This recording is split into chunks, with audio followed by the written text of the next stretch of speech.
Welcome to the Creative Mind podcast. My name is Maike Janina. I'm your host and I'm here to inspire you in unfolding your creativity and greatness. Today with my wonderful guest Janina Picard about Dreamwork for artists and how to collaborate with your inner world. Enjoy the conversation.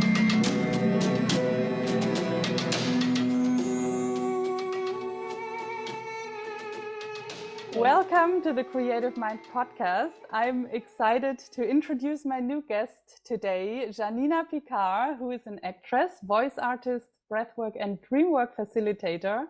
She works and lives in Berlin and New York, and I'm very grateful to have her in the show today. Welcome to the podcast, dear Janina. Thank you so much, Mike. It's a pleasure to be here. So how are you and where are you today? I'm in Berlin. I'm in my apartment in Berlin. I'm doing well. I see my suitcase here because I'm leaving for New York tomorrow morning.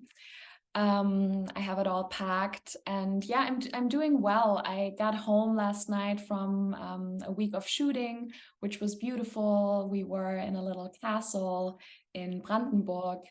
Yeah, I'm also a bit exhausted and tired, but the good kind of tired after you feel like you've completed something that was meaningful to you.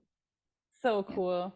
I'm curious. I already saw some pictures of you it was a historical movie, right? And yeah, it looked very nice. Yeah. Great Cool. experience. Yeah. So you're leaving to New York today. You live in New York and Berlin. How does that work and how did that happen? Yeah, well, so I would say I'm definitely mostly based in Berlin. I have my apartment here and like my life is more based here, but I go back and forth between New York and Berlin still because I used to live in New York for almost 6 years until the pandemic happened. And now I still have work there. I'm shooting a movie there right now, and we shoot it in chunks. So I go back to Berlin, do some work here, and then go back and we shoot another little chunk for this movie.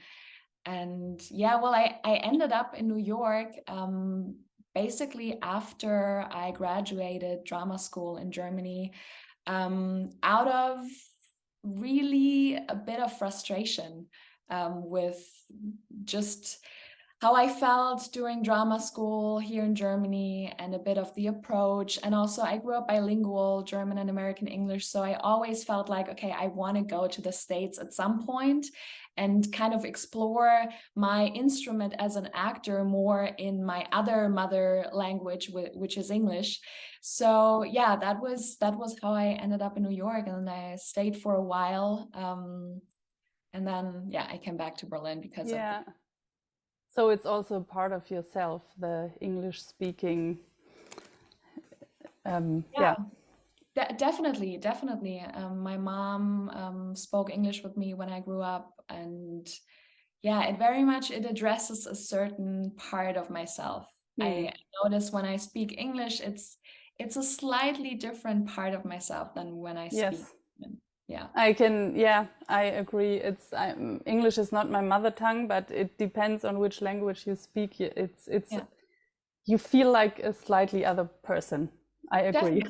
Definitely. Yeah. It's like also my voice changes, and I feel like I breathe a little differently in different languages. So, I mean, that's cool. It's like a constant exploration of like, oh, okay, who am I now when I speak English to you, you know? Yeah. So, oh, that's also interesting what you said, that you breathe differently. We will come back to this later. So yeah. let's get to your story. You already told us a little bit. Your mom is not German. You said she's Brit. No. She is German, but she worked in the States when I was little. So I would go to the States and visit her, and I would miss her dearly when I was in Germany and she was working in the States. So when she came back from the States, I insisted on her talking English to me. And I found out later that I feel like it was a way of relating to her and kind of being like, okay, like the childish mind being like, if I talk English to her, maybe she won't be gone as much, you know. It was a certain way of relating to my longing to have my mom around more, I think. Yeah. So Yeah. yeah, that's why I think English also has an emotional connection that is quite deep for me. Mm, Yeah. beautiful. Yes. So take us a little bit in your story. How did your acting journey start, already as a child, or yeah, how did everything your artist Janina start, Mm. or when was she born? Yeah, well, I think she came into this world already, like Mm. because I come from a family, no one is an artist. I come from a family of butchers, and my dad is a psychotherapist. So like there was no real art around, I would say. And yet I always knew that I want to be on stage, I want to tell stories, I want to make music, or like at least have some rhythm with language, something like that.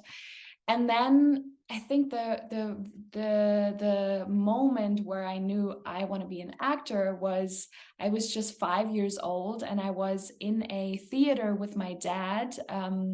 Not because we used to go to the theater a lot, but my dad was friends with an actor, and his name is Pavis.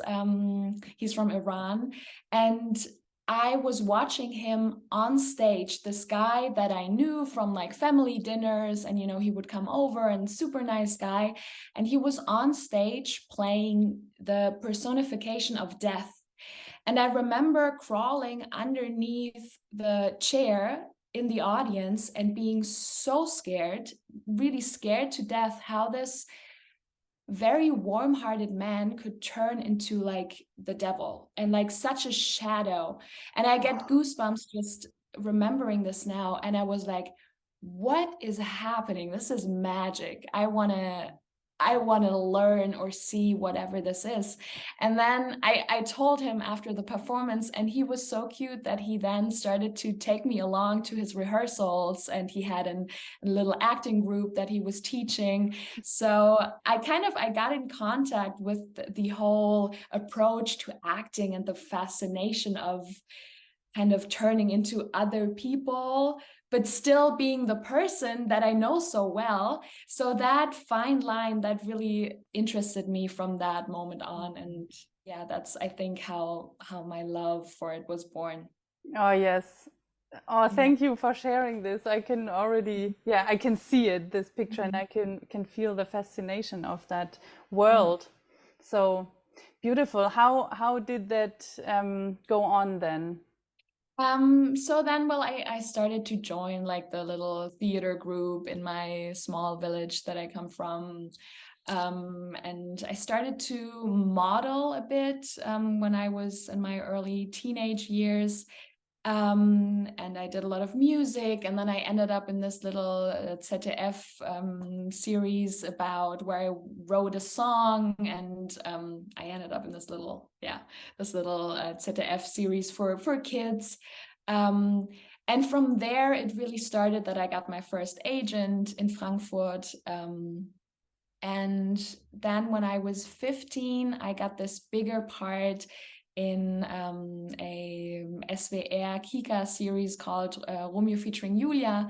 And that was my first real professional job as an actor. And I missed a bunch of school lessons and everything.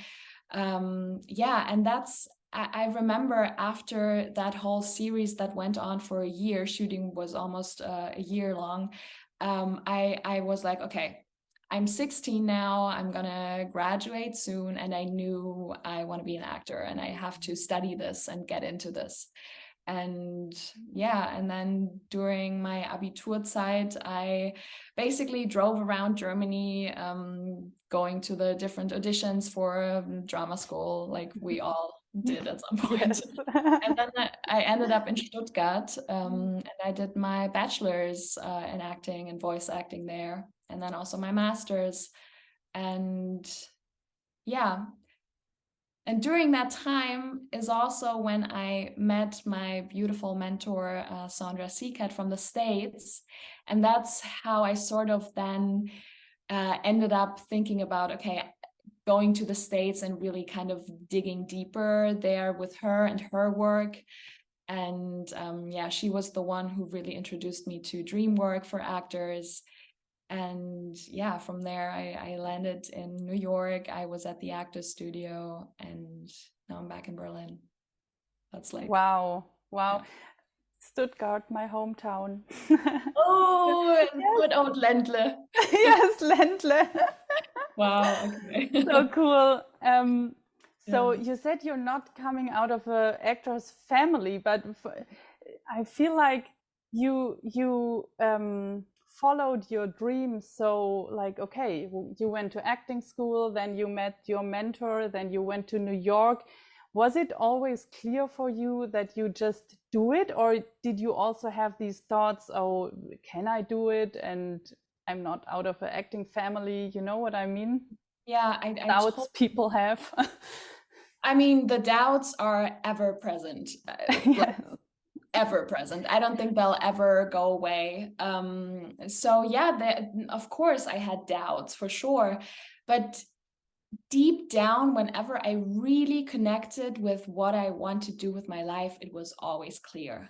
Mm. And I forget about this every now and then, and I lost the way in between, but there were always moments where I kind of reconnected with that source that tells me, yeah, I want to tell stories. I want to create from an authentic place that heals me, that helps other people heal and seeing themselves in the story.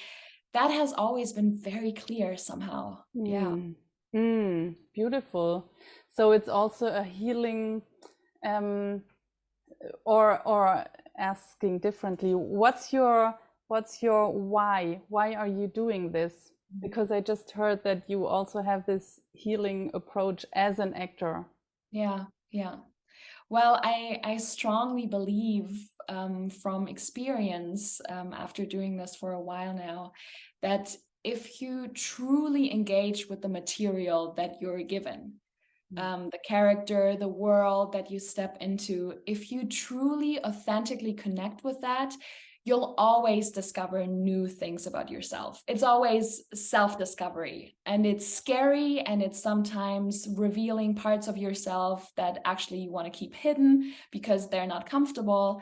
But if you truly let them be there and kind of bring them forward, I, for myself, experienced great healing possibility, really, because I have the opportunity to not be in hiding anymore, but to be like, yes, this is all that I am. And there are messy parts and there's a lot of darkness, but I can bring it forward in a way that tells a story. And then the audience who sees it, who watches the film or who's in the theater, can then see their own darkness in whatever I'm bringing forward.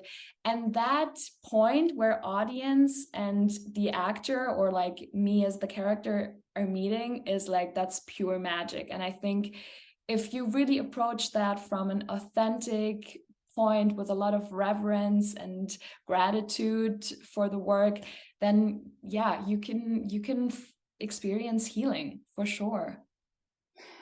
That just reminded me of the first story you told when you were as a child, seeing this the friend on the stage who who represented death. And it's so true, we always have these the light and the shadow. And I love what you just said, because that's also something why I like to coach actors, because I really think that every actor has something to give for his audience. Yes. terms of healing as well. Yeah, and something very unique that is uniquely theirs, and it's only them who can tell the story in a way that is authentic. So yeah, oh, beautiful. That's Yes. exciting. Yeah. I also read, and I wanted to ask you this question on your website, that you also have a black belt in martial arts and you practice meditation since childhood. So, what did that teach you? Hmm. Yeah, so I was kind of born into that because my father, he's a martial arts black belt, and he was a professional. He was professionally involved in martial arts when I was little. And I would say what it taught me early on is the beauty of stillness, of like, even as a child who had a lot of energy and wanted to move, these moments of having to meditate with my father, just because it was part of our martial arts training, I think I early on connected to something that is only found in stillness. And of course, I had no idea, I didn't understand back then what I was doing, but I remember, and there are pictures of me meditating when I was little, and I remember that feeling of like, there's something bigger, something out there that I can only listen to in silence if I drop in. And I think this, I mean, for sure, this has stayed with me throughout all these years of kind of, fostering my acting instrument too, because I know that there is something that happens when you truly listen, and when you're kind of opening up your body to listen to what's present. Yeah. Yes. And then, of Beautiful. course, the martial arts training has helped me in many ways as a woman in this world, kind of feeling grounded in my body and knowing that I can defend myself, but also I know how to kind of react to things that come my way in a not so pleasant way. So yeah, I mean, it's been a great school, and I think I carry it within me, whatever I do, wherever I go, it's very present. So, how is your meditation practice right now? Do you practice meditation every day, or how do you use it? Right now, I have to be honest, it's not a daily practice. I sometimes lose track when I'm in the bubble of shooting, and kind of my daily rituals get moved around a little. But usually, yeah, I try to do it every day, and I have a bunch of little meditative practices. For me, it's not always just sitting down on my meditation cushion and carving out an hour to meditate, but oftentimes it's gotten more to the point where it's like, okay, there's 5 minutes before a Zoom call, and all that I do is close my eyes and go inward for a bit, or even when I'm on the subway, or even on set, when like everything has to be moved around and there's a lot of noise and the camera is not ready yet, and you have to dive deep in like a second. I go in, and I think that's more my practice now, is to not I kind of try to not have it just a practice that I do when I'm by myself, and I kind of carve out time especially for that, but how can I integrate meditative states in my daily life? Yes. So I think that's kind of my exploration at the moment. I like that. I have kind of the same. I meditated 5 minutes before our call Cool. Yeah, because I same. was very in a kind of chaos this morning. I told you we just moved a few days Right. ago, and I was still cleaning and clearing everything. And then I just listened to a meditative music and closing my eyes for 5 minutes, and it changed a lot in these Yeah. 5 minutes, and I love that. Yeah, yeah. Yeah. Yeah, and I think it's also because I've meditated for years and like deep and long, there is a point where you know how to access it even quicker. And Yes. I feel like I'm getting to the point where it's like, and you can probably relate to, where it's like, okay, you only have 5 minutes, but you know how to enter the state. Yes. So sometimes it's just about entering the state for like a couple of breaths, and then you've already settled yourself into a more centered way of existing. Mm-hmm. And also connected to that, earlier you said that you always remember why you're doing this, the acting, and Mhm. you always come back to this feeling that you are an actress, you are an artist. How do you reconnect to that when you kind of get lost in something?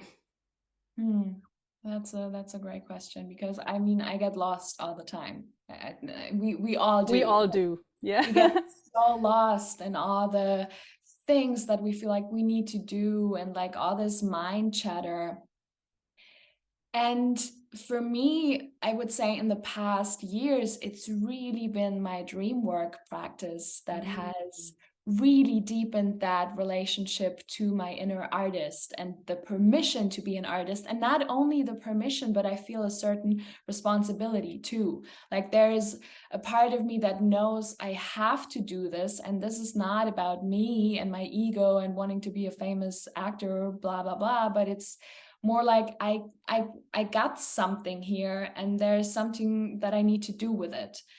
And yeah, it's really been the gift of dream work that has helped me to reconnect with this inner source that knows that I have a story to tell.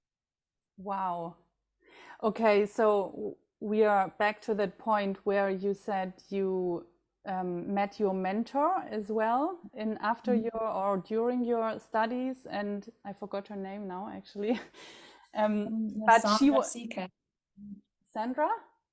Sandra Seacat is her Ah, name. okay, Sandra Seacat. And she also introduced you to Dreamwork for actors, Yeah, right? So yeah, tell us a exactly. little bit about that. What is that Dreamwork?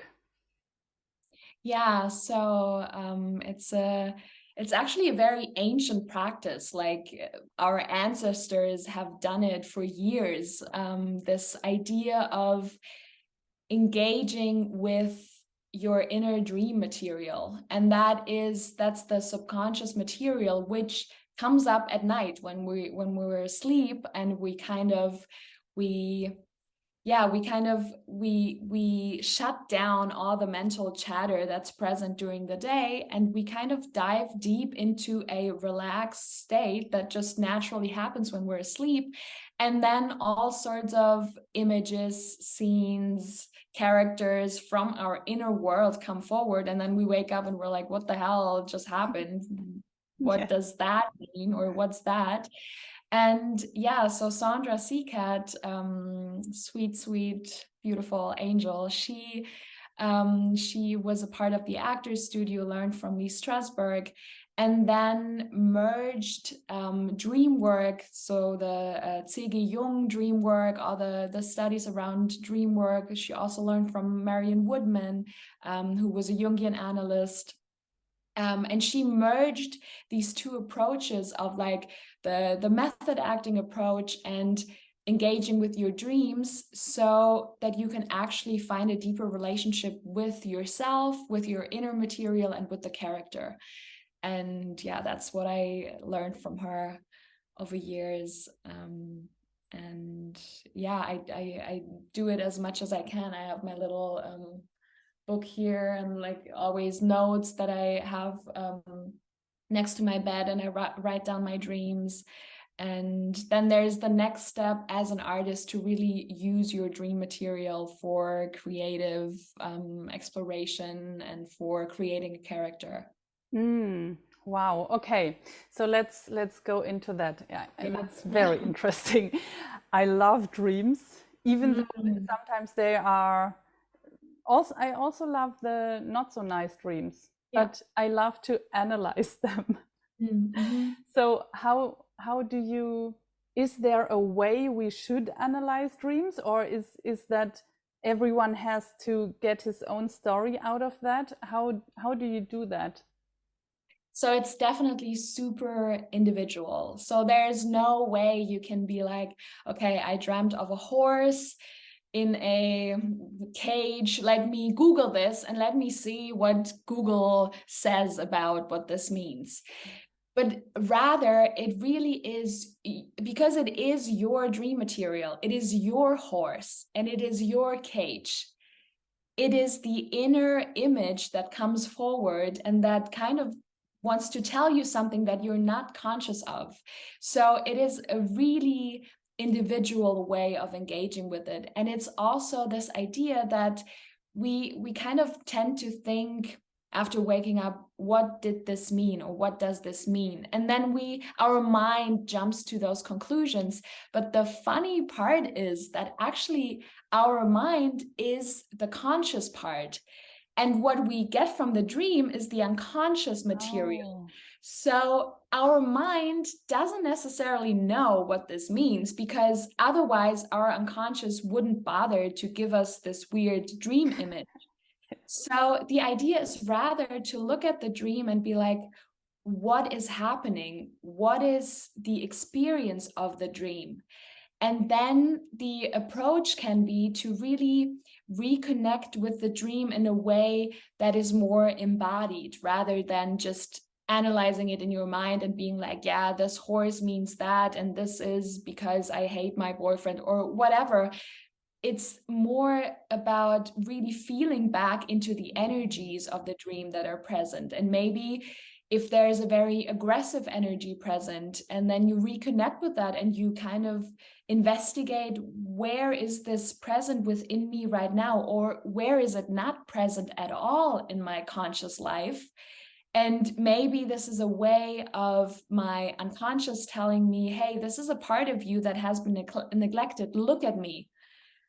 And yeah, in that way, you can look at dreams almost, they're a world, and they're trying to help you be more whole. So the dream will always give you parts of yourself that you're not so conscious of, in order for you to be more whole.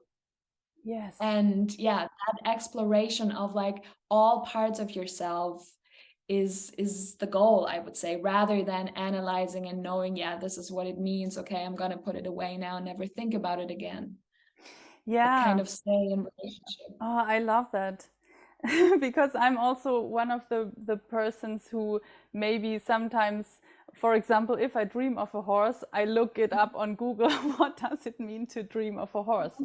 And sometimes it kind of fits, but sometimes also not. And I like what you just said, that you have to connect to the feeling, because I also remember that I wake up sometimes from dreams and I have the feeling of fear of yeah, certain things. And so how would I deal with that when I feel this fear, and how can I kind of integrate it, or how can I do that?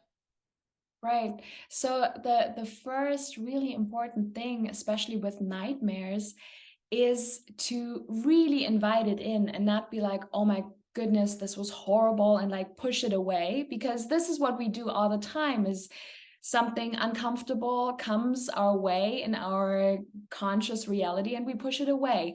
But the dream actually gives us the opportunity to look at it and to be with that fear. And fear, especially when it comes up in dreams and nightmares, is just a way to kind of put your attention on it even more, and be like, hey, there is like, because fear is that's a physical sensation, like you can feel it in your body. So going from there, you already know this dream is not only happening in your mind, but it's a physical sensation.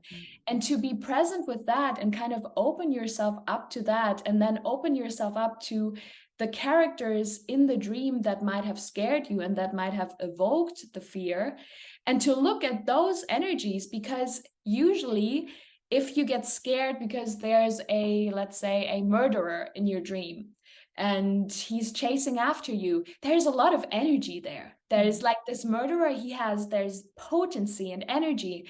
And if you can step into that and kind of be curious about it, instead of being like, oh my goodness, this scares me so much, I just want to get up and kind of just distract myself from it, then there's actually a relationship evolving that can actually help you and like give you that energy, that potency that is there. And then if you're engaging with it in an artistic way as an actor, I mean, this is such rich material. If you know there's this energy within you because the murderer is a part of yourself, and if you know, hey, this is within me, so I can use it if I have to play a part that is darker or that needs a lot of aggressive energy or like whatever it is, you know it's within you, because otherwise your unconscious wouldn't have given you this image, this character. Yeah. And when you work with artists or especially actors with Dreamwork, how does it look like? Is it especially for a role or a character, or do you also use it for the artist to, I don't know what exactly for, but how does that look like? Yeah, so I would say in general, the Dreamwork is first of all for the artist. Yeah. And it's for you to kind of let the pressure just vanish for a moment, and really connect to a source that is authentic and that lets you play and be present with all these parts of yourself, all the worry, the doubt, because all these things, they're, if we're able to actually foster a relationship with them, they're not so scary anymore. The doubts, they're still there, the fear, it's all still there, but if you're able to kind of bring it out of hiding and have it there is your toolbox to then work with for a character or for a painting or for your story that you're writing, because you're not suppressing it anymore, but you're like, yes, this is all of my human experience, and how can I be so present with it that I can actually then use it for my work. But it's always a connecting with your own artist self first. I also like the picture of a toolbox. It is there are different energies which you can use for your artistic work. Right. Yeah. So it's actually developing. You can use your dreams to develop a toolbox. That's beautiful. Absolutely. And I love this work so much because it's not someone telling you this is the method or this is how you act, but it's all me. This is my toolbox, and my toolbox looks wildly different from yours. And this is what I mean with like, that is the authentic material, that if you connect to that, your work can only be authentic, because it's not a method that kind of someone taught you, but it's really your inner self giving you all these beautiful, rich images that you then can work with.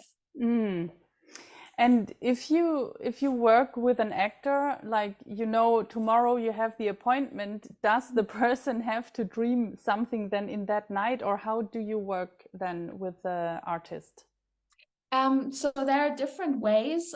There is one way, for example, where we do something called dream incubation, which is basically asking your dream for guidance.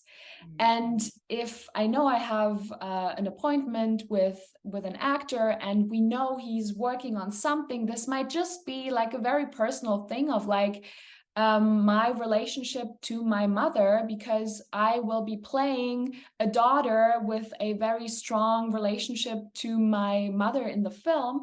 So we might just investigate her own relationship with her own mother first. So let's say that's like kind of the topic that we're in. I would then suggest for this actor to kind of ask their dream for guidance about this relationship to mother. And this could look like writing down a dream incubation letter of sorts, where you can really, I do this all the time. I write down, dear inner self, if it is in your will, please reveal to me in my dreams tonight what is present in my relationship with my mother, or how can I better my relationship to my mother, if it's like a more personal question. And then you go to bed and you see what comes up. Whatever comes up, you write down, and then we can work with that material. That is one option that we have. The other option is kind of moving away from the idea that the dream world is only present at night, because it's not. It's only we tune into that at night, but it's always present. So there is a way for us to dive into that state of being, and we don't have to be asleep. So when I work with actors, what we do is, through breath and relaxation, we really dive deep into a physical state that then allows us to kind of get to that altered state of consciousness, which basically is just, that happens when we're relaxed, because the mind chatter stops and we can tune into that world that's always there for us. And then we can start to sensorially explore what's coming up, and I'm guiding them into their subconscious, and then we see whatever comes up, what characters, what energy. So there are certain ways, different ways we can engage with the unconscious. Whether we're asleep or not doesn't actually matter. It's always about how do we tune in. Oh, I love that. I love that. Yes, it's so true. It's like a dream world which exists during sleep, but also could we can tune in now. I love Absolutely. that. Yeah. So you work also with breath work, right? You're also a breathwork facilitator. You learned, when did you learn that, and how does that work together? So, well, I would say through my meditation practice and the martial arts practices, I was always very connected to breath. And then, of course, in drama school, and I work as a voice actor a lot, because, you know, in all these things, breath is like the foundation. Whether it's martial arts or meditation or voice acting, it's always the breath is the starting point. And then I got more into like the practice of actual breath work, just like a couple of years ago, like 2 years ago. And I learned from a guy in New York called Paul Kuhn. And then I did my whole breathwork facilitator training with Spirit of Breath. They're based here in Berlin, Sascha Zeilinger. And this work I really got into so much because the breath is the #1 tool to change our state. And we know this from like daily experience, when something shocks us, or when we're surprised by something, or something kind of triggers us, that's kind of maybe reminding us of something traumatic. The first thing that changes is your breath. It is the first thing that we're kind of physically reacting with. And from that idea, to use that idea and be like, okay, if that's the first thing that changes when I change my state, then how can we use this for our creative work? And this is exactly what I do also in Dreamwork, is like to really use the breath to kind of shut down this whole the prefrontal cortex, that is the mind chatter and like all these things that we need to do and blah blah blah, that we just that's wonderful, we need it, but we don't need it in our creative work. We want to kind of get rid of that and open our channel. That is for that, breath is the #1 tool, because it alters your state so quickly. Oh, breath is such an interesting topic as well. What would you say, for example, for a few years I couldn't really breathe in. I could very well breathe out, but not really breathe in. And I also sometimes talk about it, about the breath with clients, and they also sometimes tell, yeah, I cannot breathe into the belly, or so what does that mean, these things, when you cannot breathe properly? Well, so the breath is directly affecting our nervous system, and the other way around too.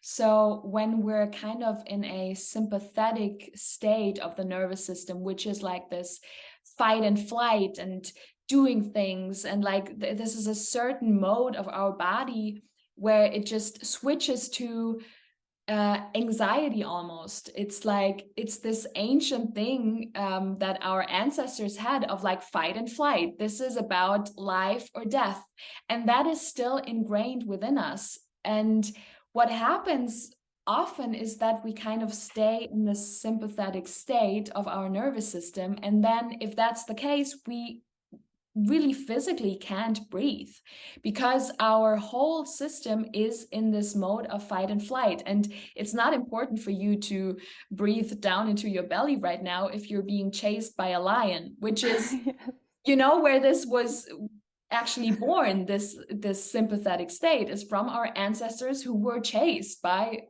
a lion. And to get out of that, the tool is to reconnect with your breath. But then if there is, like, you feel like, as you said, you're not able to breathe in, for example, I would get really curious about it. Like, what is it? Like, breathing in that's breathing in energy, that's also receiving, like, yeah. And getting really, I'm just all about getting curious, like, what is it that I'm maybe not receiving, or where am I not surrendering to life, or where do I not allow my body to take up space? That's in my experience a big thing also for women, like this idea of like really taking up space with your body, with your breath, with your belly, like making yourself big. All these things play into how we breathe, which is wild because we come into this world as perfect breathers. Yes. Yeah, and just watching kids, like, they breathe in the most healthy way, and it's really kind of our job to feel like, how can I reconnect to that state of playfulness, of having my body be breathed, basically. Last year I had one breathwork experience with a friend of mine, and that was my first breathwork experience in that way with a breathwork facilitator live, and that was crazy because in the end I really felt my body be breathed. Yeah. How do you say that? Yeah. And also in that state I really could feel that the brain was kind of off. It was it was just floating, and the pictures were coming and the topics were coming up, and then also I could feel on which parts in my body these topics were stuck, like as an energy. And that was so interesting. It was almost like a psychedelic experience a little bit, and that also surprised me because I didn't expect that from breathwork. So what is my question? In what kind of state do you come when you practice breath work? Yeah, so what really kind of actually quickly happens when you're in this kind of breath work and you're like in one of those breath work journeys, we shift our brain waves. And we're not in this beta brainwave anymore that we're in our conscious day-to-day life that we need to function. But what really quickly happens is that we kind of shift to alpha brainwaves and then to theta, which is, again, and that's where it connects to Dreamwork, is we're in theta brainwaves at night when we're asleep. And that is the kind of brainwave that shuts down the prefrontal cortex and all these to-dos and the mind chatter. And we're in that state of where we're so open that we're able to connect with the world that is there and that we usually don't see because we're so closed. So we move into a relaxation that is as deep as if we're sleeping, but we're not asleep. You know, from experience, you're actually very awake. Like, Yeah. as you said, you felt all these, where are the blockages in my body, and like you feel yourself so consciously. Yeah. At the same time, you're in theta brainwave, so you're super relaxed. And that is where the connection to the unconscious also comes. And that's where you then can engage with your unconscious material and like kind of be curious about your body and what's present. And that is, for me, also the magic of it is like, you don't need a substance. You don't need actually to take a mushroom. I don't have anything against mushrooms. Yeah. Beautiful creatures, but you don't need a substance. You can get there with your breath and then be in the state of really kind of exploring your unconscious in a very healthy way. Mm-hmm. And what I also love about that, it's funny that we are talking about this now. Yesterday I went to a ice bath here, and and they are doing the Wim Hof training before breath work, and it's always like after that breath work I feel always so connected with everything. And it's true, the body is very relaxed and the mind is very aware. I can listen more, I can see the colors more beautifully, and it's a very, and you don't care so much anymore. Your problems are gone. The mind chatter is gone. So I love that. I wondered, do you also have experience with lucid dreaming? Yeah, I do. Actually, more recently, I'm kind of, I was always a bit like, lucid dreaming. I'm not so interested in that, because actually I want to surrender to whatever my unconscious is bringing forth by itself. So I was never so interested in like kind of controlling my dreams, in that sense of like where I thought, okay, this is lucid dreaming. But recently, and I think this just happened naturally because of my dream work practice and because I'm so engaged with it, is that I'm oftentimes now very aware of my dream incubation question in the dream. So I go to bed, and I sometimes I also do like little rituals at night to, like, for example, I draw something that is related to my question or the topic that I want to investigate during sleep. And then I go to bed and I sleep. I know I'm asleep, but in my dream I ask myself the question again, and then I connect the dots. And this is my experience of lucid dreaming so far, of like knowing I have a question, and then I'm in the dream and I can kind of guide myself to the answer of sorts. Yes. And that's fascinating. This is so wild. I love that. I think I have to try this once. Yeah. Definitely. Yeah. So you're using the dream work as a kind of a daily practice, or like a routine or journaling routine? Yeah. Yeah. Yeah, this is really something I do all the time. It's like very ingrained by now, where just whatever comes up during the day and I have a question, or like I'm struggling with something in my personal life or in a relationship, I take a bit of time before going to bed to write down my question. Or sometimes it's just, for example, for this movie that I just shot, there was a symbol that was very central to the whole story. And there were scenes that I knew I was shooting where I have to react to that symbol, and it evokes a lot of joy and love within me. And now I can, as the actor, of course, kind of pretend that this does something to me, but I can also go deeper. And what I then did is, like, I was drawing the symbol, and I was looking into the architecture of the symbol and what is it telling me. And with that, I went to bed. And then I had this dream where, of course, at first you're like, what the hell does that have to do with the symbol or like the story that I'm telling with this character?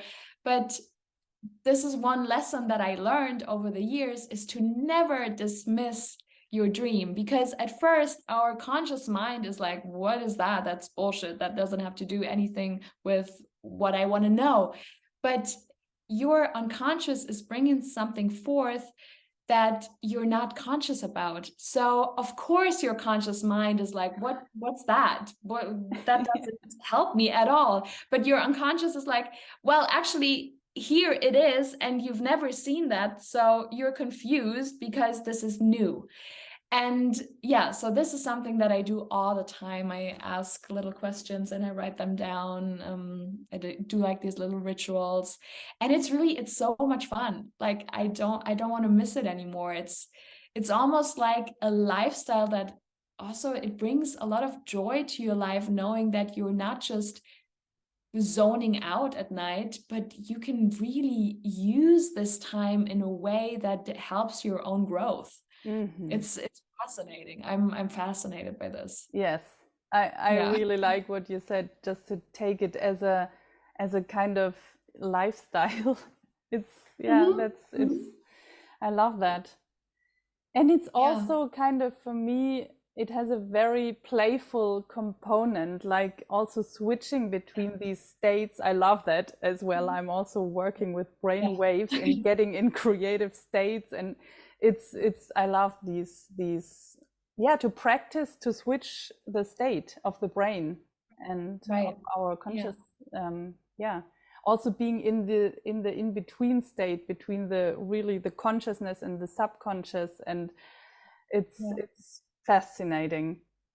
Cool. Yeah, I love that you talk about this being playful Yeah. and the joy of it, because that's really what it is for me too, is like there is a lot of playfulness in there. And it's actually like also the dream wants you to engage with life and wants you to experience life in a way that is rich.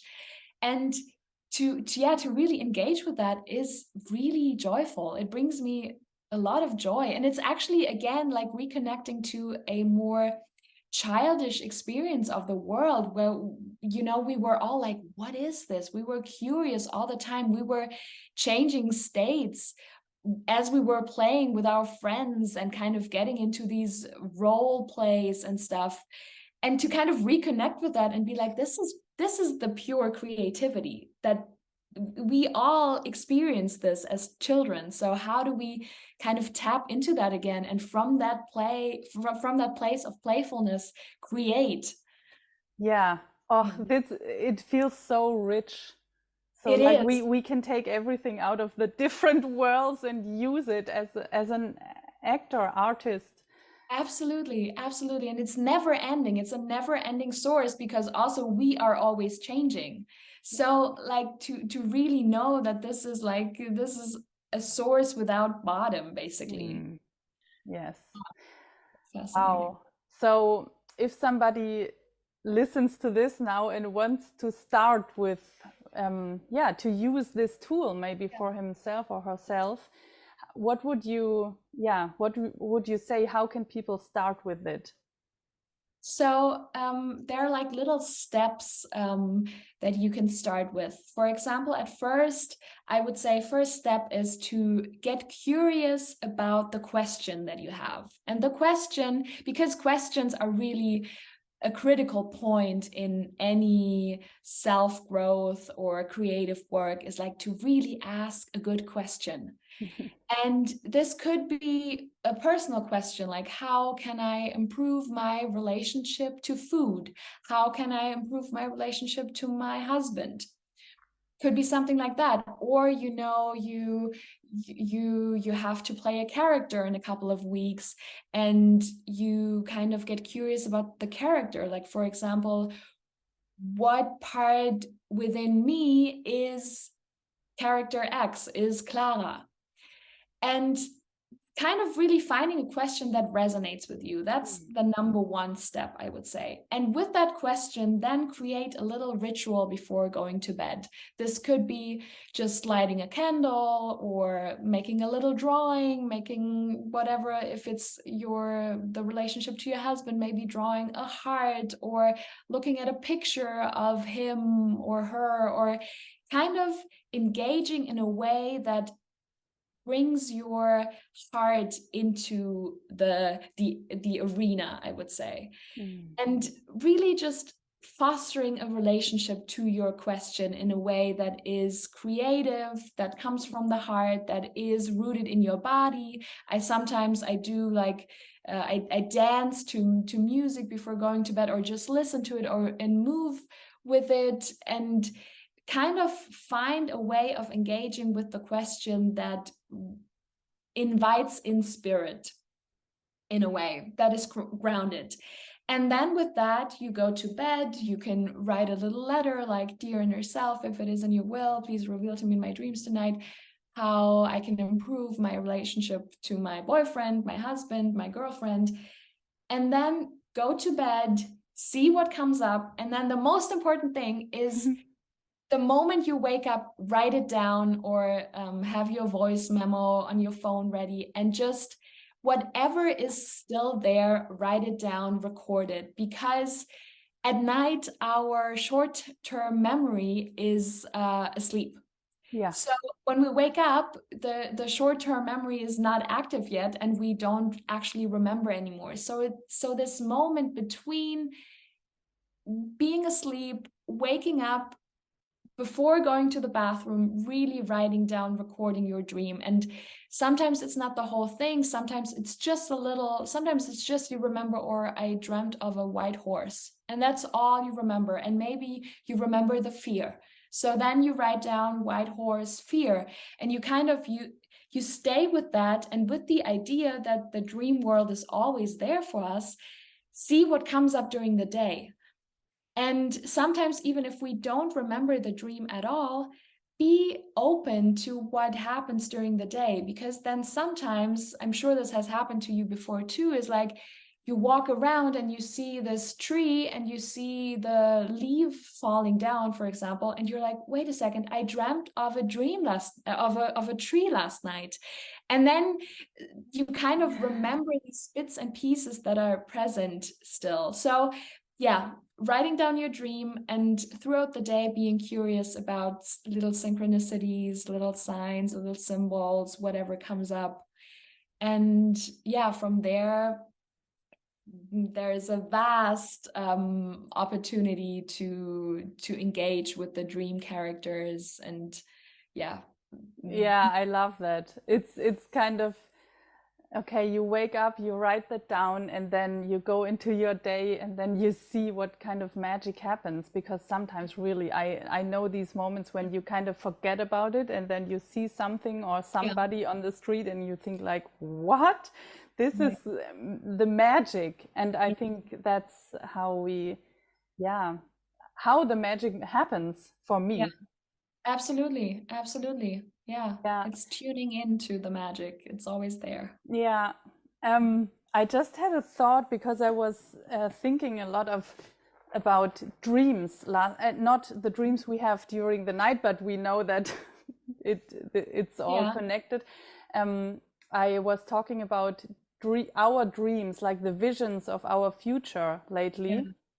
And do you also work with dream work, and like, what are our visions? Or I guess we could work with that.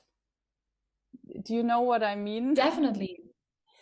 Yeah, I know what you mean, of course, because I find it curious that we call it, we use the same word. Yeah. Whether it doesn't matter which language it is. It's dreams in English. It's like the dream of your future, your dream house, your dream career. And it's the dream that the dream state you're in at night. And I think this is not a coincidence at all, because what happens at night is that we connect to these inner images, and then we wake up and we dream of a career as an actor, and we dream of living on the beach at some point. And these inner visions, they come from somewhere. They come from some kind of source.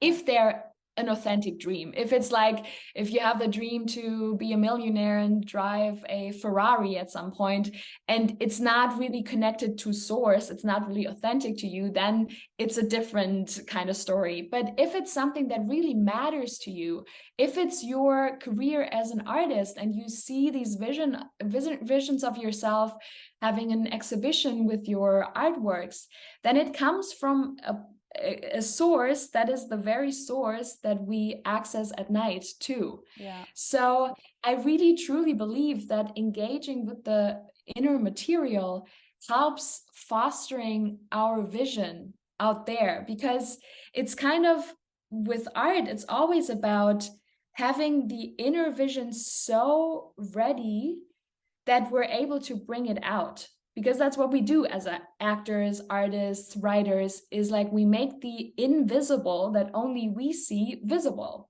by playing a character, by creating this beautiful painting. Yeah. So yeah, I truly believe engaging with that material helps our vision for the future, for our dream life. Yeah, I can relate to that. I just had a little flash.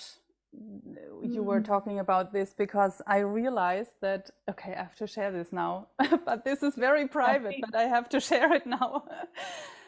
It's interesting when I think back to my acting career, and also after that, I always, or a lot of times, had this dream that I was standing on stage and I forgot my text, or I didn't learn it at all, so I would fail or something like that.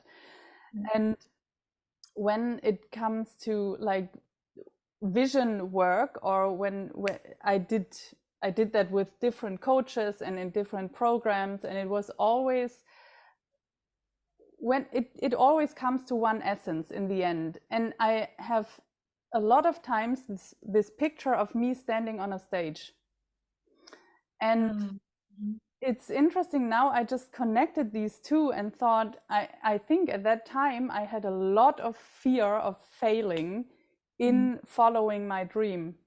And the interesting thing is that I'm not working as an actress anymore now, and it's also not really my wish. I don't know, maybe one day it will come back, but still what I do now is for me also kind of, I'm standing on stage. Absolutely. And so I think this is really something what my life is about. Yeah, beautiful. Yeah. Yeah, and see, I find that fascinating. That's a beautiful story, because there was this environment of the stage, but there was a lot of pressure and fear and worry present. But you kind of managed to take out the pressure, and now all that's left is the stage. And that's beautiful, because, and whatever stage that is for you is your stage. You know, it doesn't necessarily have to be the literal stage that you're standing on every night because you're part of a theater ensemble. But what is your stage? What is your, like, your dream stage, you know? And yeah, I mean, I find this fascinating that you kind of found a way to engage with that also in a healthy way, because this now sounds like very grounded and healthy, and like you're standing there and not worried about the text or forgetting about it, but like really being grounded in that. Yeah, it's interesting because it is still something that kind of leads me, because it's a picture which is almost always present. That is something I also always reconnect when I'm lost. Right. Picture. And it kind of leads me, but also I feel like I'm already doing it. For example, what we are doing now here on this Zoom, in this Zoom stage is also, we are on this stage as well. Right. And it's last year I also was doing a program with a few actors, and it was all about, what is our stage? Where can we enter our room? And because I think we don't have to find our stage, we can build our stage. And then if we follow our vision or our picture, that what we were talking about, the stage will unfold in front of us. Definitely. So yeah, it's a beautiful picture. Definitely. Well, thank you for sharing. This is yeah, a very like a potent inner image for you. Yeah. Definitely.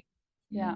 And it's funny, there's this quote by C.G. Jung, and I'm kind of paraphrasing it, but it's the dream is the stage basically that we're in, and the dreamer is not only the stage and the actor, but the dreamer is like it's the producer, the actor, the light team, like you're all of it. You're the creator, you're the theater itself, you're the stage, you're the actor.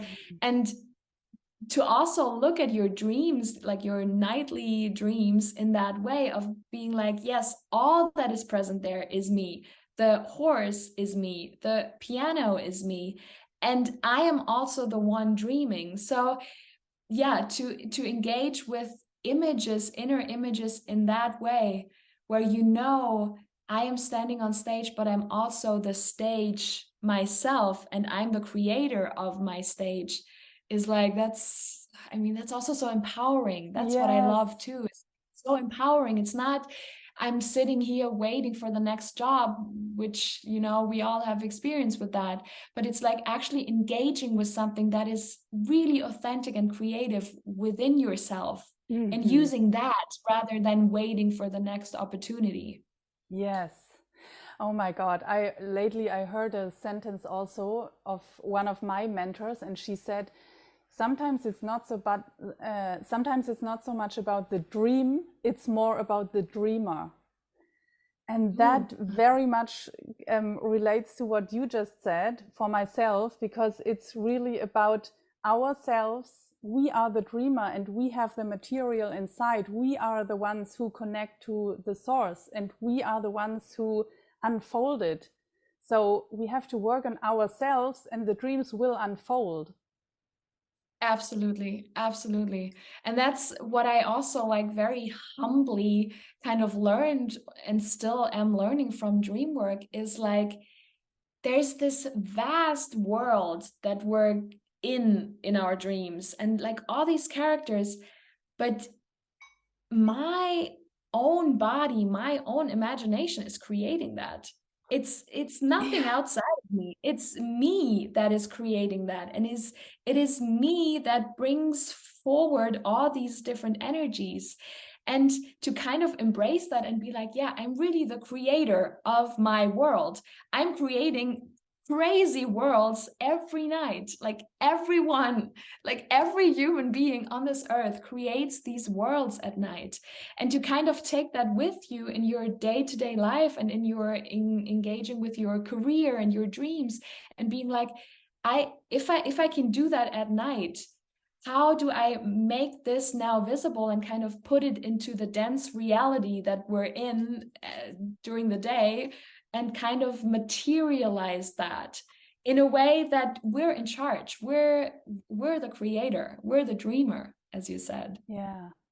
Oh, I love this topic. It's so beautiful. It's so fascinating. Yeah. So, what would you say is source? No, that's what is source? Hmm.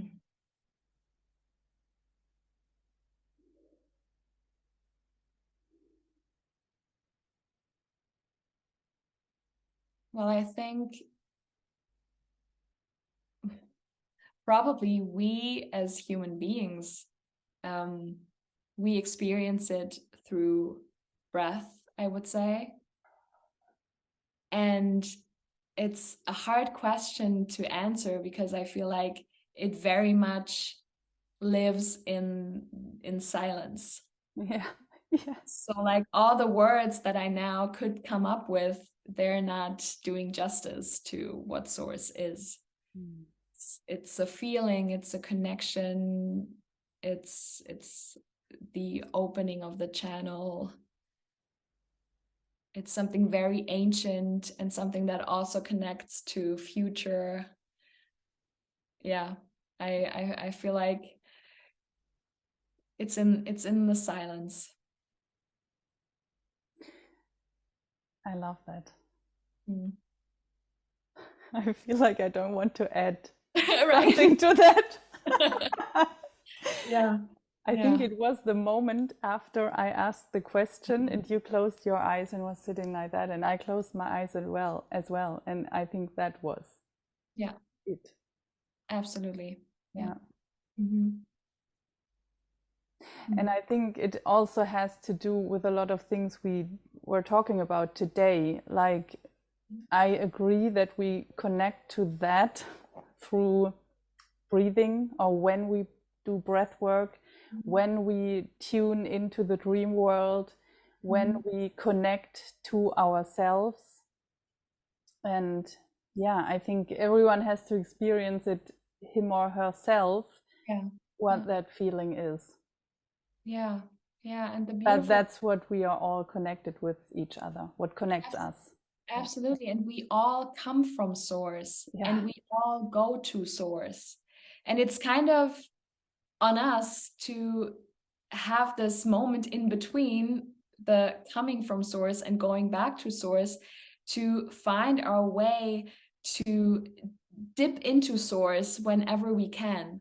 And especially as artists, that is where the creativity is. It's not in the ego and but it's like in the source, and it's in like opening the channel for source.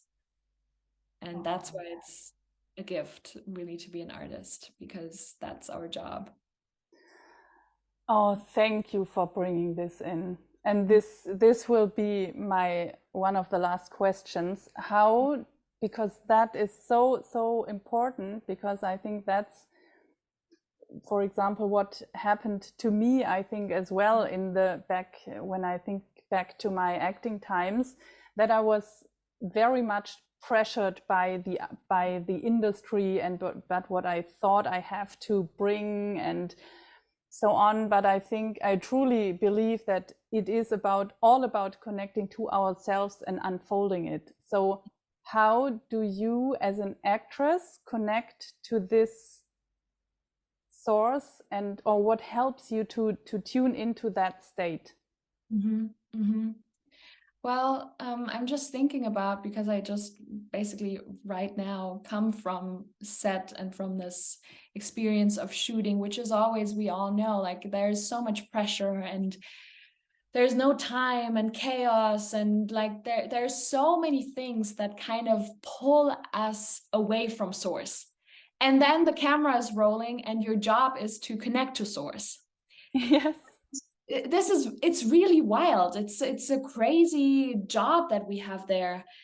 And I think for me, really, again, it's like what I do is I close my eyes, and whenever there's a lot of noise and chaos around me, I try to just be with what is present. And this also, I would say, helps to in the scene and in your creative process, whether you're an actor or a writer or anything, is like to connect to whatever is really present in the moment. And sometimes this means nothing is present, and to trust that if nothing is present, this is your authentic truth right now. To really trust that, I would say is the job for us, especially as actors on set, is to fully trust that what is present is what should be present, and not push yourself to have a big emotional outburst just because your mind thinks this could be good there, or the director says do it like this, but to kind of find the fine line between what is really truthfully real for me and what is asked of me. And I think we can kind of bring that to the industry as well, which is, I mean, I struggle with that all the time, like this outer image that you need to have as an actor, and the way you need to present yourself, and people telling you, yeah, but it's an industry and it's about money. And yeah, it is, and I'm not a big fan of it. At the same time, I'm kind of playing along, because when I'm in the moment of shooting, that is where I can connect to source.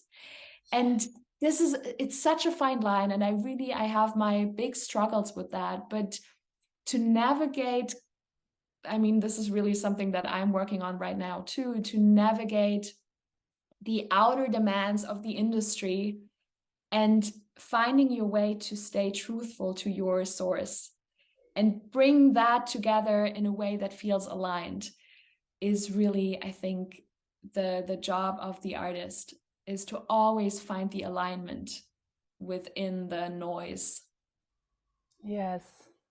Yeah. I love it. That, yes, also me as a coach, I mean, I also, it's so, that you also do coaching. Yeah. So we have to show up out there, and we have to present ourselves. We have to do the marketing. And I also sometimes don't like it, but I do it because in the end, it's about the work I want to do and I really feel I'm here for. And Yeah. I feel that's the same for you, and I think that's the same for many artists. And there we come back to the essence that we always have to reconnect to ourselves, and in the end it's about that, and it's also about that what we bring out into the world. Absolutely, absolutely. It's really making that inner image visible. And this, yeah, marketing and all these things on Instagram, it's an outer image that is so, it's so plain, like it could never show all of you. But how do we kind of, yeah, how do we find a way? And this is really a big question mark for me at the moment too, is like, how do I find a way to show the world that I have these entry points, I would call them, and to then draw in the people, magnetize in the projects, the other artists that I want to work with, so that I then in my alignment can do what I love, which is connecting to the source, and kind of leave all that chatter of the industry out there and close the door and dive into the work, which is, I think, the why for most of us is we want to close the door and just do this beautiful work. Yeah. Yes. And I I just thought about one client who had a nice e-casting to do lately, and she was texting me and she said, oh, I felt the pressure in that moment because I had to hand it in the next day and everything, and I was a bit tight on that day and everything. And then I just watched her introduction and I said, I can totally feel your energy, just send it. And the next day she called me and said, she said, I got the job. Wow. And I was like, oh my God. And that was I'm telling this story because it was for her and for me such a good proof about sometimes we feel the pressure and we feel our thoughts kicking in and everything. But if we keep going, then people can feel our energy. It's not about if we sometimes have these thoughts, maybe people see it, but in the end it's about people will feel who we are.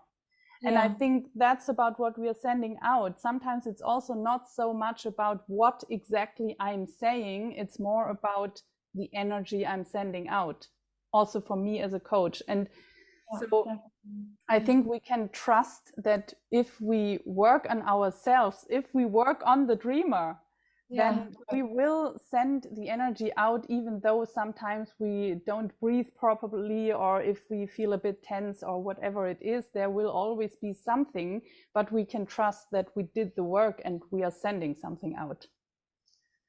Absolutely, absolutely. And by also embracing that inner pressure and the inner worry and the inner doubt, instead of being like pushing it away and being like, no, I really got this. But actually, no, we're feeling the pressure and the worry and the self-doubt, and like especially these self-tapes. Oh my goodness, they're torture sometimes. Yeah. Because you have to get yourself in this state, and then you're in your bedroom, and it's horrible sometimes. But how do we find here also the playfulness of being like, yeah, I'm feeling pressured. I have to send this in tomorrow. I'm not breathing right. I'm so worried and I need this job because I need to pay my rent. All these things, instead of pushing them away and then standing in front of the camera, how can we integrate them and be like, yes, this is what I'm dealing with right now. And this is all of me. And here is all of me. And if you want me to play a character that has that is a full rounded character, a full human being, then this human being, this character will also come with its self-doubts and fears and pressure and worries. And how do I let this all be there so my character can be a full human being too? Yes. This Yes. is the work, and it's scary sometimes, and it's messy, and it's hard, and I love it. Yes. Me too. Me Yeah. too. Even though it's for me not as an actress, but it's funny. I also feel like an artist. It's Well, you are like yeah, 100%. yeah, and it's. I feel like a creator, not so much as a coach. Yes, I am a coach, but I feel I'm creating something for Absolutely. people. You totally are. You're creating something out of own experiences and your own inner image with that stage, and like the pressure that you felt, which also is, I mean, this is gold for you now as a coach, is you felt that. You know the worry and the struggle. And what you're doing kind of now is like you're building the bridge so that you can help others step into their own theater, which is like, this is, I mean, this is, you're an artist because you're creating that beautiful bridge between these worlds and these people. This is amazing. I mean, thank you for doing this work and putting it out there. It's Yeah. Oh, great. thank you for saying that. And I actually thought something similar about you, because you also, I know you work as an actress, but you also work as a dream worker and breathwork facilitator. I know you told me that you also do sometimes sessions in the Mahala, Berlin. Yeah, for example, at Yeah, and Mahala. you know, that's for me, it feels like you're just bringing all your, yeah, you are able to bring your potential out there, and it doesn't matter if it's as an actress or as a breathwork facilitator or dream worker. You're bringing your energy there, and yeah, it's just so worthy what you do. So thank you as well for what you're doing. Yeah, thanks, Maike, for saying that. So maybe that leads to my question: where can people find you with your work, online or offline? Yeah, well, so I have this website. It's called Dreamwork, dreamworkforartists.com, where there's a bit of a description about Dreamwork, and people can get in touch with me and work. I work one-on-one mostly, or I do breath work, for example, as you said, at Mahala. I teach breath work at this yoga studio here in Berlin, at Viva Yoga Studio in Charlottenburg. I also teach it in New York, if someone's listening from New York, on the Upper East Side at Sage and Sound. Yeah, and then yeah, I'm on Instagram, so people can get in touch. I'm always very, very curious about any kind of collaboration and teamwork. Like, I love teamwork, so whatever people are bringing and working in a team is what I love. And yeah, I'd be happy to dream with others and breathe with others. Yes. Oh, Yeah. thank you. Um, Last question. After all we were talking about today, what are maybe the 3 things you want to give to our listeners today? Hmm. Okay, well, I would say listen to your dreams, accept silence, and have some freaking fun. Yeah. Yes. Love it. Thank you so, so much for this beautiful conversation. Thank you, And yes, it was full of inspiration and beautiful things. So you will be a guest in my membership. Yes, Hopefully right. in May we will talk about this and we will communicate this as well. But it's about Dreamwork, and I'm actually really much looking forward after this conversation to create this together with you. So yeah, me too. yes, I'm looking forward to this. And yes, thank you so much for everything you brought in today. It was a real gift, I would say. And yes, I'm looking forward to hear from you, to see whatever you create in this world. And I'm sure we will be talking again. Oh, Thank you. definitely. Yes. And I'm very much looking forward to being part of your membership. That is exciting. Thank you. I hope we could inspire you with this conversation and you took something for yourself from the episode. And of course, we would like to hear or read what it is, what your main takeaway has been. So feel free to share it with us. You can do that on Instagram under today's post, or in a direct message, or also on YouTube in the comments below the video. However, we would love to hear or read from you. As I said in the episode, Janina will be my guest in the Creative Mind Expanded membership, which is the extension of this podcast, where you find more topics, sessions, meditations, and where you have live calls with me and guest sessions every month. And in the end of May, we are in 2023 now, Janina will be my guest with a Dreamwork session. So if you are interested, you can either join the membership or also only join the session with Janina, and we would be happy to see you there. If you are interested, please find all information and links, as well as our contact information, in the show notes.